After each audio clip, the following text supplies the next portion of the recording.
بالله من الشيطان الرجيم. بسم الله الرحمن الرحيم. الحمد لله رب العالمين الرحمن الرحيم مالك يوم الدين إياك نعبد وإياك نستعين اهدنا الصراط المستقيم صراط الذين أنعمت عليهم غير المغضوب عليهم ولا الضالين آمين.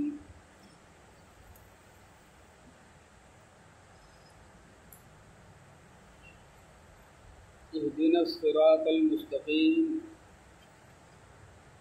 اے اللہ ہمیں سیدھا راستہ دکھا،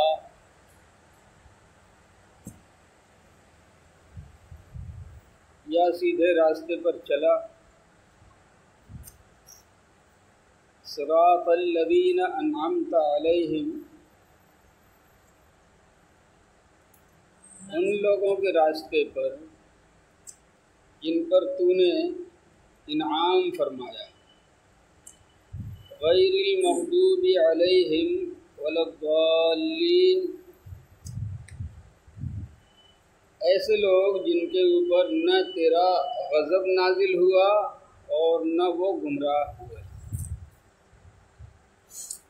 مغضوب جن کے اوپر غضب نازل ہوا، ضال گمراہ. جیسے راستہ پانے کا نام ہدایت ہے، ویسے راستے سے ہٹ کے راستہ بھول جانے کا نام ضلالت ہے، گمراہی.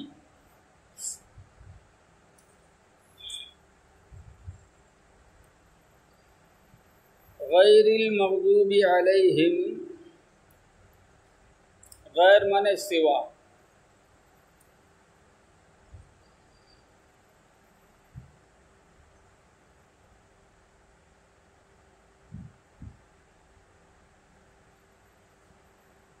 وہ لوگ نہیں جن کے اوپر تیرا غضب نازل ہوا. ولا الضالین، اور نہ وہ گمراہ ہوئے.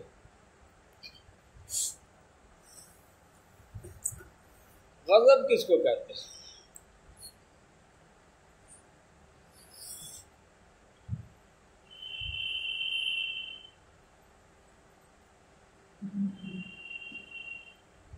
اردو میں بھی اور عربی میں بھی کچھ الفاظ آتے ہیں جو ایک دوسرے کے بالکل الٹے ہوتے ہیں.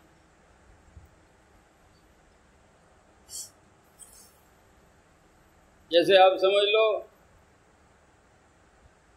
کہ تندرستی کا الٹا بیماری، بیماری کا الٹا تندرستی.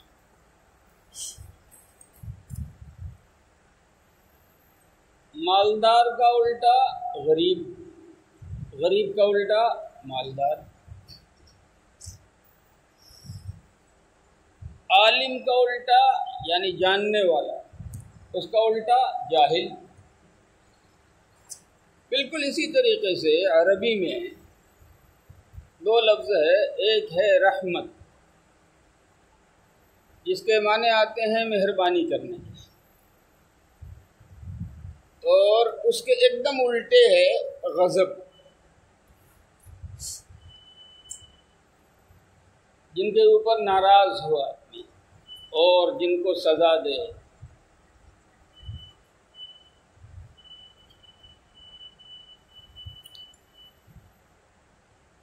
ایسے ہی ضال مانا گمراہ.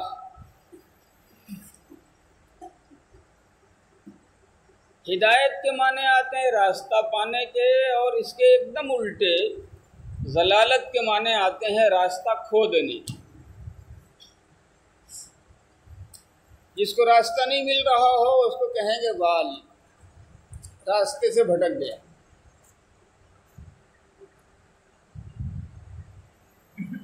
اب یہاں پر سوال یہ پیدا ہوتا ہے کہ غیر المغضوب علیہم سے کون لوگ مراد ہیں؟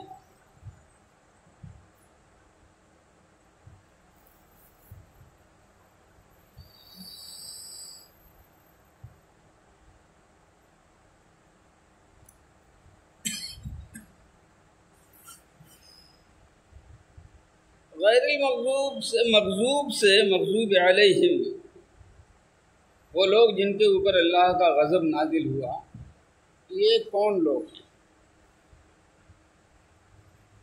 تو قرآن کریم کی ایک آیت سے پتہ چلتا ہے کہ یہ سارے ایسے لوگ ہیں جنہوں نے اللہ کو نہیں مانا اور پھر اللہ کا انکار کر دیا۔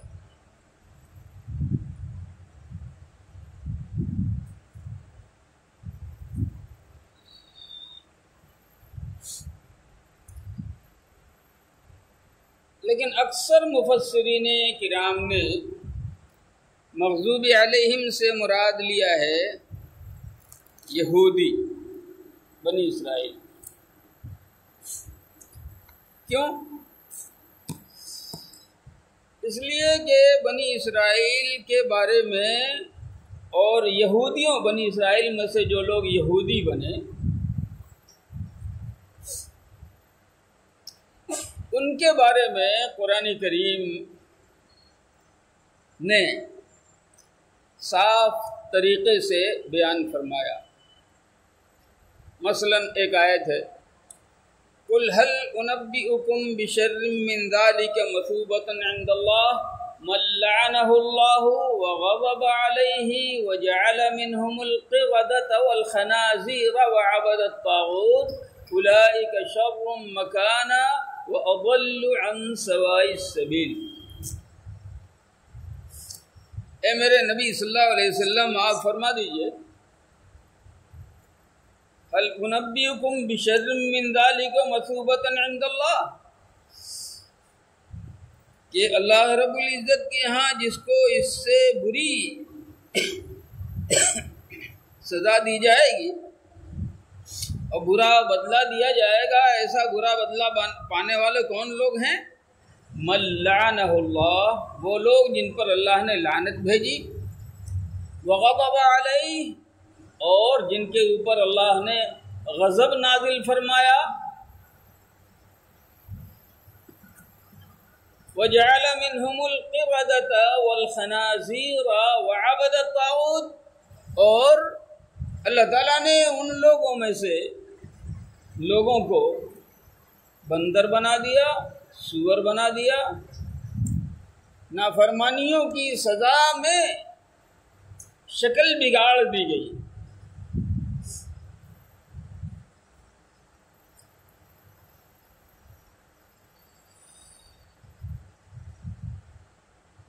وعبد الطاغوت، اور شیطان کے پجاری بنا دیا۔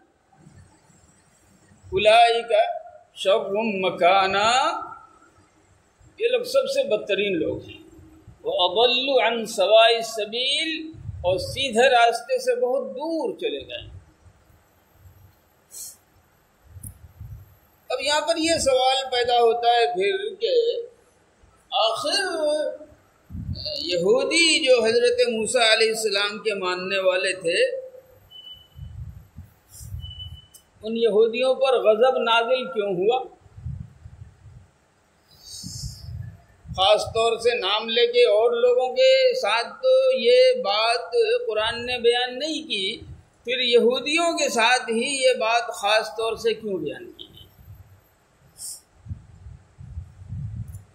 اس لیے کہ یہودیوں نے حد کر دی، جتنی حدود تھی وہ سب پار۔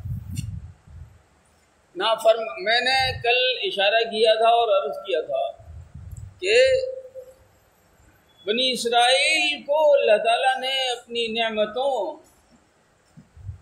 کا احساس کرایا، اس کو اپنی نعمتیں یاد کرائی۔ یا بنی اسرائیل اذکروا نعمتی التی انعمت علیکم، اے اسرائیل کے بیٹو،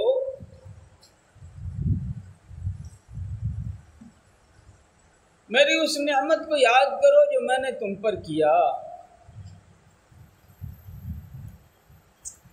وَأَنِّي فَضَّلْتُكُمْ عَلَى الْعَالَمِينَ، اور میں نے دنیا والوں میں تمہیں سب سے اچھا درجہ دیا.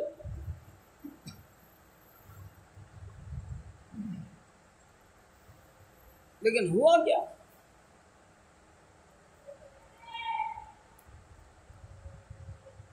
ہوا یہ کہ انہوں نے اپنے دور میں اپنے نبیوں کی نافرمانی کی. انہی لوگوں نے اپنے دور میں بہت سے بعض انبیاء کو قتل بھی کیا، یہاں تک کہ اللہ تعالیٰ نے ان کے اوپر ظالموں کو مسلط کر دیا اور فرعون نے ان کو گویا اپنا غلام بنا دیا. پھر حضرت سیدنا موسیٰ علیہ نبینا علیہ الصلاۃ والسلام پیدا ہوئے. تو پیدا ہونے سے پہلے اس دور کے جو نجومی تھے ان سارے نجومیوں نے فرعون کو کہا کہ ایک لڑکا پیدا ہونے والا ہے جو تمہاری سلطنت کو تہس نہس کر دے گا. تو فرعون نے کہا ایسا نہیں ہو سکتا. اب اس نے باضابطہ کٹنیاں مقرر کر دی جو ہر گھر میں جا جا کر کے عورتوں کا پیٹ چیک کرتی اور اندازہ ہوتا کہ جس کے پیٹ میں کوئی بچہ پل رہا ہے تو پھر اس کو نشانے پر رکھا جاتا اور اس کو نگرانی میں رکھا جاتا، اور ولادت کے وقت پھر وہ کٹنیاں موجود رہتی. اگر بچی پیدا ہوتی تو چھوڑ دیا جاتا، اور بچہ پیدا ہوتا تو پیدا ہوتے ہی قتل کر دیا جاتا. اس کو بھی قرآن کریم نے بیان فرمایا ہے، یقتلون ابناءکم ویستحیون نساءکم، یہ تمہارے لڑکوں کو قتل کر دیا کرتے تھے اور تمہاری لڑکیوں کو زندہ چھوڑ دیتے تھے. اب حضرت موسیٰ علیہ السلام ماں کے پیٹ میں آ گئے.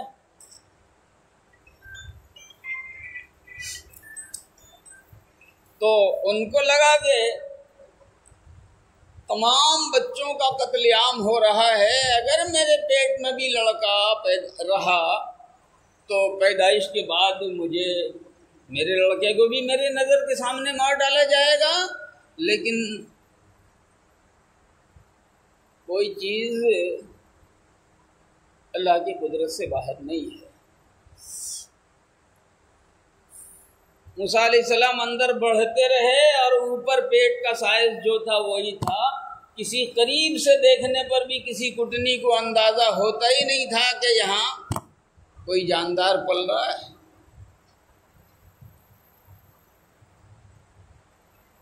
ولادت کا وقت قریب آ گیا تو ان کی والدہ جنگل کی طرف چلی گئی، اور پھر وہاں ہے تو موسیٰ علیہ السلام کی پیدائش ہوئی. پھر اندازہ ہوا کہ صاحب پہلے پتہ نہیں چلا لیکن بچہ روئے گا تو معلوم ہو جائے گا. پھر اللہ تعالیٰ نے اس کا بھی انتظام کر دیا. پھر سوچنے لگی کہ اب آخر بچہ بڑا ہوگا تو لوگ دیکھیں گے پھر کیا ہوگا. اللہ پاک نے فرمایا کہ انتظام ہم کو کرنا ہے، تم کو ڈرنا نہیں ہے.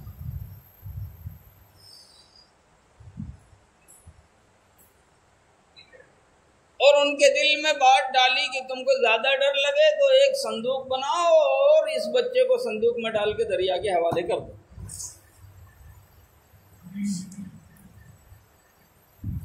تو صندوق بنا کے دریا کے حوالے کر دیا گیا، اور اللہ کی قدرت دیکھیے کہ وہ صندوق بہتا بہتا فرعون کے محل کی طرف چلا. ماں کو ڈر لگ رہا تھا کہ جس کے ڈر سے بچانے کے لیے اتنی ساری تدبیریں کی جا رہی ہیں، اتنا سارا اپائے کیا جا رہا ہے، یہ بچہ تو یہ پانی میرے دریا کا پانی میرے بچے کو تو ادھر ہی لے جا رہا ہے. اچھا اتفاق سے وہاں جانے کے بعد فرعون اور اس کی بیوی دونوں اوپر بیٹھی ہوئی تھی. وہاں سے پتہ چلا کہ دریا میں کوئی چیز بہتی ہوئی آ رہی ہے. تو غلام کو بھیجا گیا کہ جلدی سے جا کے وہ لاؤ وہاں سے. وہ گیا اور صندوق کو کھینچ کے لا کے اس کے سامنے رکھا دیا. جیسے ہی کھولا تو دیکھا کہ خوبصورت بچہ ہے اس کے اندر.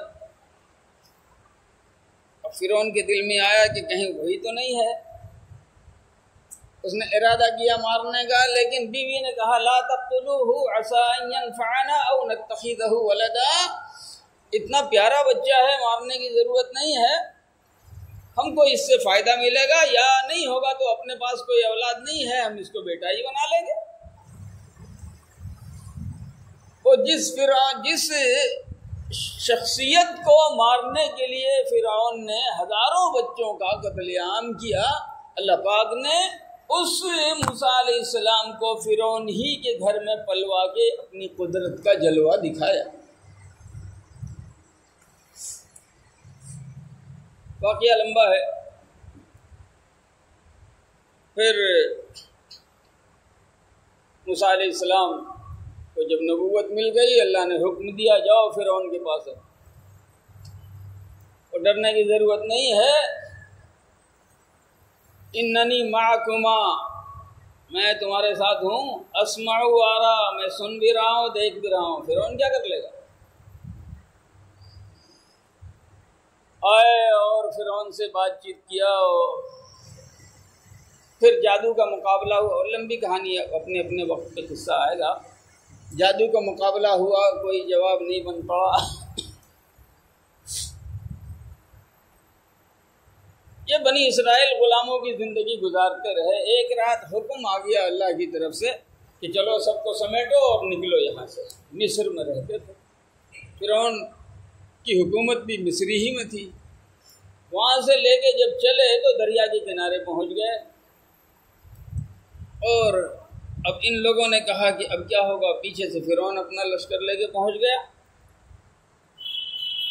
تو موسیٰ علیہ السلام نے فرمایا کہ کلا، ہرگز نہیں، ہمارا کچھ بھی بگڑے گا. ان معی ربی سیہدین، میرے ساتھ میرا رب ہے، وہ میرے لیے راستہ نکالے گا. اور پھر اس دریا میں اللہ پاک نے حکم دیا کہ اپنا ڈنڈا نکال کے دریا پر مارو. جیسے ہی مارا 12 راستے بن گئے. موسیٰ علیہ السلام اپنے لوگوں کو لے کے اس پار ہو گئے، اور فرعون اپنے پورے لاؤ لشکر کے ساتھ وہی ڈوب کے ختم. اب کیا ہوا؟ موسیٰ علیہ السلام نے کہا کہ دیکھو، یہ جو بیت المقدس کی سرزمین ہے، یہ تمہارے آبا و اجداد کی سرزمین ہے. حضرت اسحاق علیہ السلام یہاں رہتے تھے، بہت سارے نبی گزرے ہیں. ادخلوا الارض المقدسة التي كتب الله لكم ولا ترتدوا على ادباركم فتنقلبوا خاسرين. جاؤ مقدس شہر میں جاؤ. تو جانے سے پہلے موسیٰ علیہ السلام نے 12 اپنے مخصوص ساتھیوں کو چن کے حال چال لینے کے لیے بھیجا کہ دیکھو وہاں ہے کیا. یہ لوگ جو وہاں گئے تو ایک زبردست قوم جو عمالقہ کے نام سے معروف ہے، ان کا غلبہ ہو چکا تھا وہاں، اور انہی کا راج چل رہا تھا. ان لوگوں نے جا کے دیکھا اور دیکھ داکھ کے واپس آئے تو کہا ان فیہا قوما جبارین، وہاں تو بڑے زبردست طاقتور لوگ رہتے ہیں، ہم سے نہیں ہو پائے گا. وَإِنَّا لَن نَدْخُلَهَا حَتَّى يَخْرُجُوا مِنْهَا فَإِن يَخْرُجُوا مِنْهَا فَإِنَّا دَاخِلُونَ. کہ جب تک وہ رہیں گے تو ہم نہیں جا پائیں گے، اور پہلے وہ نکلیں تو اس کے بعد پھر ہم جائیں گے.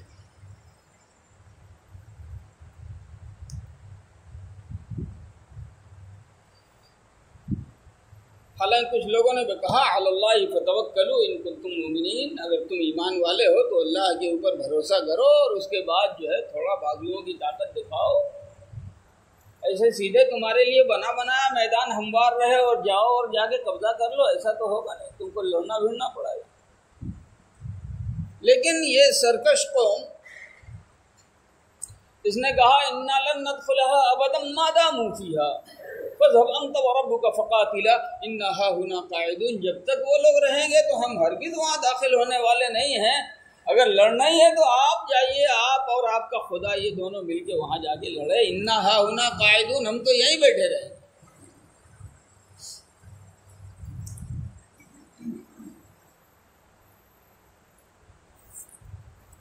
نافرمانیاں ان کی اتنی زیادہ ہے، قرآن کریم نے ان کی نافرمانیوں کو جگہ جگہ جگہ جگہ جگہ جگہ بیان کیا ہے، تفصیل کے ساتھ کہانی ہے۔ یہ جو اللہ کے حکم کی نافرمانی انہوں نے کی، اس کے نتیجے میں پھر جو اللہ کا عذاب آیا، تو ایک ڈیزرٹ پار کرنا تھا، صحرا، اس کو پار کر کے وہاں داخل ہوتے، اس صحرا میں پہنچے، راستہ اللہ نے بھلا دیا۔ اب جو راستہ بھول گئے تو چکراتے پھرتے تھے، صبح سے شام تک جتنا چلتے تھے، شام کو معلوم ہوتا وہیں پہنچے، جہاں سے چلے تھے وہیں پہنچے۔ قرآن کریم کہتا ہے 40 سنة یتیہون فی الارض، 40 سال تک یہ لوگ اسی میں بھٹکتے رہے۔ اب وہاں اللہ تعالی کی طرف سے مہربانی کی گئی۔ موسیٰ علیہ السلام نے کہا پروردگارہ قوم مر جائے گی، کھانے پینے کا کوئی انتظام نہیں ہے، تو اللہ پاک نے فرمایا کہ اچھا چلو کر دیں گے انتظام۔ من اور سلوہ نازل کیا۔ من کیا ہے اور سلوہ کیا ہے؟ جیسے بہت ٹھنڈک میں شبنم گرتی ہے، اور صبح کو اگر آپ دیکھو پتا رہے تو پورے پتے کے اوپر جو ہے شبنم کے قطرے پھیلے ہوئے رہتے ہیں اور ساری چیز بھیگ جاتی ہے، بالکل رات میں شبنم کی طرح اللہ تعالیٰ یعنی شہد جیسی چیز وہاں ان کو دیتا تھا، اور وہ چیز وہاں گرنے کے بعد جم جایا کرتی تھی، بہت مزیدار، بہت لذیذ۔ اس کا نام تھا من۔ اور نمکین کھانے کے لیے اللہ نے انتظام کیا کہ بٹیریں اڑ اڑ کے آتی تھی، سلوا کہتے ہیں بٹیر کو، بٹیریں اڑ اڑ کے آتی تھی اور بھاگتی نہیں تھی، ان کے ہاتھ پہ پڑتی تھی، جس نے ہاتھ بڑھایا پکڑ لیا، اور اس کے بعد جو ہے ذبح کرو بھونو کھاؤ۔ میٹھی چیز کھانے کے لیے من اور نمکین کھانے کے لیے سلوا۔ ہاں ان کو کہا گیا تھا کہ بھئی دیکھو ضرورت کے مطابق جتنا ہو لیتے رہو، اسٹور مت کرنا، روزانہ تازہ تازہ ہم تم کو دیتے رہیں گے۔ لیکن بے ایمانوں نے بورے میں بھرنا شروع کیا پکڑ پکڑ کے کہ پتہ نہیں کل کو ہمارا کیا ہوگا، اس لیے اپنی خوراک رکھ لو۔ تو اللہ پاک نے فرمایا کہ ہم نہیں بھیجا، ورنہ یہاں کوئی تمہیں پہنچانے والا نہیں تھا، اور تم بدماشی کرنا شروع کر رہے ہو، تو چلو ساری چیزوں کو اپائے میرے پاس ہے۔ ادھر انہوں نے بورے میں رکھا، اگلے دن معلوم ہوا پورا سڑ کے ختم۔ آج بورے میں بھر کے رکھا، کل معلوم ہوا کہ سب میں کیڑے لگ گئے۔ سب تو اللہ کے حکم کے پابند۔ پھر ان لوگوں نے کہا کہ موسیٰ پانی کہاں سے آئے گا، پیئیں گے کیا، کھانے کا انتظام تو ہو گیا۔ اللہ پاک نے فرمایا کہ کوئی بات نہیں، وہ انتظام بھی ہم کر دیں گے۔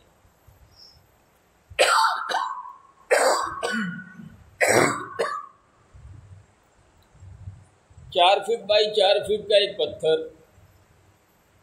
جس کا نہ زمین سے تعلق، جس کا نہ آسمان سے تعلق، چلتے تھے تو اٹھا کر کے سواری پر رکھ لیتے تھے، اور جہاں رکنا ہوتا تھا تو اتار کے رکھ لیتے تھے، اسی پہ بیٹھتے تھے۔ اللہ پاک نے فرمایا کہ اس پتھر کی پٹائی کرو۔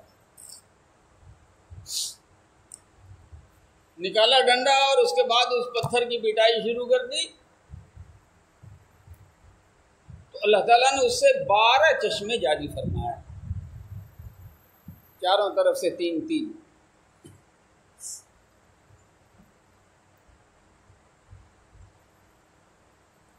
فَانْفَجَرَتْ مِنْهُ اثْنَتَا عَشْرَةَ عَيْنًا، 12 چشمے اسی پتھر سے نکلے اور جاری ہو گئے اسی ڈیزرٹ میں۔ 12 چشمے کیوں؟ اس لیے کہ موسیٰ علیہ السلام کا جو پورا لشکر تھا 40,000 کا، یہ 12 قبیلوں پر مشتمل تھا، 12 خاندانوں پر، تو 12 چشمے جاری کر دیے، جھگڑنے کی کوئی ضرورت، ہر ایک اپنے اپنے گھاٹ سے پانی پیے۔ قد علم کل اناس مشربہم۔ اس کے بعد فرمایا کہ دیکھو تمہارے کھانے کا انتظام ہو گیا، تمہارے پینے کا انتظام ہو گیا، کلوا واشربوا من رزق اللہ، اللہ کی روزی سے خوب کھاؤ خوب پیو، ولا تعثوا فی الارض مفسدین، وہ زمین میں فساد پھیلاتے مت پھرو، زمین میں فسادی بن کے مت رہو، اللہ کو یہ بات پسند نہیں ہے۔ لیکن یہاں تو فطرت میں فساد تھا۔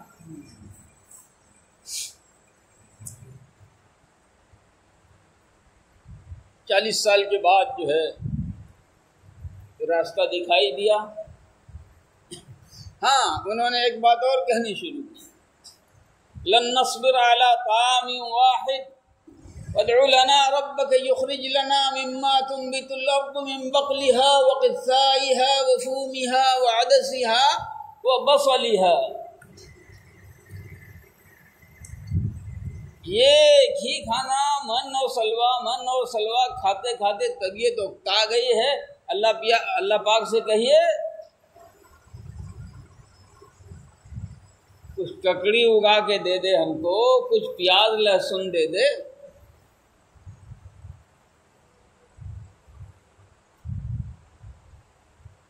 موسیٰ علیہ السلام نے فرمایا تستبدلون الذی هو ادنی بالذی هو خیر، تم کو اعلیٰ درجے کا کھانا مل رہا ہے، خدائی آسمانی، جو نصیب نہیں ہوتا لوگوں کو، اللہ پاک وہ تم کو کھلا رہا ہے، اور اس کو چھوڑ کے تم گھٹیا درجے کا کھانا لینا چاہتے ہو۔ تستبدلون الذی هو ادنی بالذی هو خیر، اعلیٰ کوالٹی اعلیٰ درجے کے کھانے کو چھوڑ کر کے تم گھٹیا درجے کا کھانا طلب کرتے ہو۔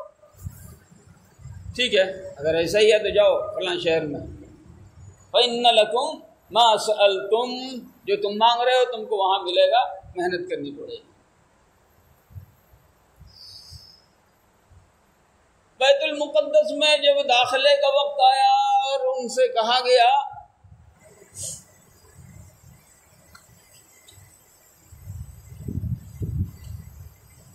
قولوا حطة نغفر لکم خطایاکم، وہاں جب جاؤ تو سر جھکا کے جاؤ اور اپنی زبان پر اس دور میں ایک لفظ تھا حطتن، جس کو آپ اپنے لفظ میں کہہ لیجیے معافی، اے اللہ ہم معافی مانگتے ہیں۔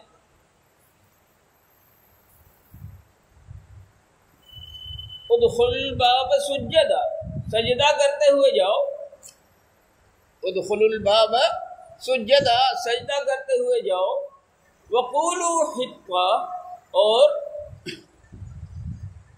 حطتن کا لفظ بولتے ہوئے جاؤ۔ میں نے بتایا نا کہ اس کا مطلب ہے معافی، اللہ سے معافی مانگتے ہوئے جاؤ۔ فبدل الذین ظلموا قولا غیر الذی قیل لهم، جو بات کہی گئی تھی ان بے ایمانوں نے اس کو بدل دیا، دونوں طریقہ بدل دیا، بجائے اس کے کہ سجدہ کرتے ہوئے داخل ہوتے، انہوں نے الٹا جو ہے وہ چوتڑ کے بل جو ہے پاؤں آگے کر کے ایسے ہی کھسکتے، اور ان کو کہا گیا تھا کہ حطتن کا لفظ استعمال کرو، اس کو بھی بدل دیا انہوں نے۔ مفسرین نے لکھا ہے کہ حبۃ فی شعرۃ، یہ کہتے ہوئے وہاں داخل۔ ایک موقع پہ اللہ پاک حضرت موسیٰ علیہ السلام سے دعا کیا، ارنا اللہ جہرہ، ایدم اللہ میاں کو ہمیں صاف صاف کھلم کھلا دکھا دیجئے، تب ہم مانیں گے، نہیں تو نہیں مانیں گے۔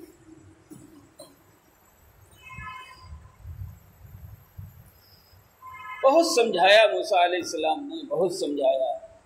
ایک موقع پہ کہا کہ سب کے پاس دستور ہے، سب کے پاس ضابطہ ہے، ہمارے پاس نہیں ہے، جائیے اللہ میاں سے کچھ مانگ کے لائیے ہمارے لیے۔ موسیٰ علیہ السلام کو اللہ تعالیٰ نے پہلے 1 مہینے کے لیے بلایا اور پھر 10 دن اور بڑھا کر کے 40 دن طور پہ رکھا اور پھر وہاں سے تورات کی تختیاں دی لے کے آئے۔ اب اس کے بعد جو ہے کہ دیکھو یہ اللہ تعالیٰ نے یہ دیا ہے اور اس کے مطابق زندگی گزارنی ہے، اس کے مطابق چلنا ہے۔ انہوں نے کہا رے اتنا کڑا قانون، 2 ٹائم کی نماز پڑھنی پڑے گی اور یہ کرنا پڑے گا وہ کرنا پڑے گا، یہ ہم سے نہیں ہو پائے گا۔ اللہ پاک نے فرمایا کہ ٹھیک ہے، سب کو لے کے میدان میں آؤ۔ سب کو لے کے میدان میں آئے تو پورا طور کا پہاڑ اکھاڑ کے جڑ سے اور ان کے سر پہ لا کے لٹکا دیا کہ اب بولو مانتے ہو کہ نہیں مانتے۔ دیکھا کہ اگر اب نہیں مانتے ہیں تو بھرتا بنے بغیر کوئی چارہ نہیں ہے، اب تو مر ہی جائیں گے۔ وہ سارے لوگ سجدے میں گر گئے کہ اللہ معاف کر دیجئے، لیکن بے ایمان اتنے بڑے تھے کہ سجدے میں گرے تو تھے لیکن کنکھیوں سے دیکھ بھی رہے تھے کہ کہیں گرتا تو نہیں ہے۔ قرآن کریم کے اندر ان کی نافرمانیوں کی کہانی بھری پڑی ہے۔ اللہ نے جتنی مہلت دی، اللہ نے جتنی مہربانی فرمائی، اللہ نے جتنی چھوٹ دی اس قوم کو، اتنی ہی انہوں نے نافرمانی کی، اتنی ہی انہوں نے سرکشی کی، اتنی ہی انہوں نے اللہ کا حکم ٹھکرایا۔ ایک موقع پر قرآن بیان کرتا ہے، قرآن کہتا ہے لقد سمع اللہ قول الذین قالوا ان اللہ فقیر ونحن اغنیاء۔ ان بے ایمانوں کی بات اللہ سن رہا ہے جو بول رہے ہیں کہ اللہ فقیر ہو گیا ہے، ہم مالدار ہیں، اللہ میاں ہم سے چندہ مانگتا ہے۔ یہ یہودیوں کی بولی، ان اللہ فقیر ونحن اغنیاء، اللہ تعالیٰ فقیر ہو گیا ہے، ہم مالدار ہیں۔ ایک اور موقع پہ انہوں نے کہا، قرآن نے اس کو بھی بیان فرمایا ہے، وقالت الیہود ید اللہ مغلولہ۔ یہ یہودی کہتے ہیں کہ اللہ میاں کی مٹھی بند ہو گئی ہے، کنجوس ہو گیا ہے، معاذ اللہ۔ غلت ایدیہم، خود ان کی مٹھی بند ہے، کنجوسی ان کے دلوں میں پیوست ہے، ولعنوا بما قالوا، اور جو انہوں نے کہا ہے اس کی وجہ سے ان کے اوپر اللہ کی طرف سے لعنت برسائی جائے گی۔ تو یہ مغضوب علیہم والضالین سے جو یہودی مراد ہیں بلا وجہ مراد نہیں ہیں، بلکہ انہوں نے سارے کام ہی ایسے کیے جو اللہ کے غضب کو دعوت دیتے ہوں، اسی لیے اللہ نے ان کے اوپر غضب بھی نازل فرمایا اور ذلت اور مسکن بھی نازل فرمایا۔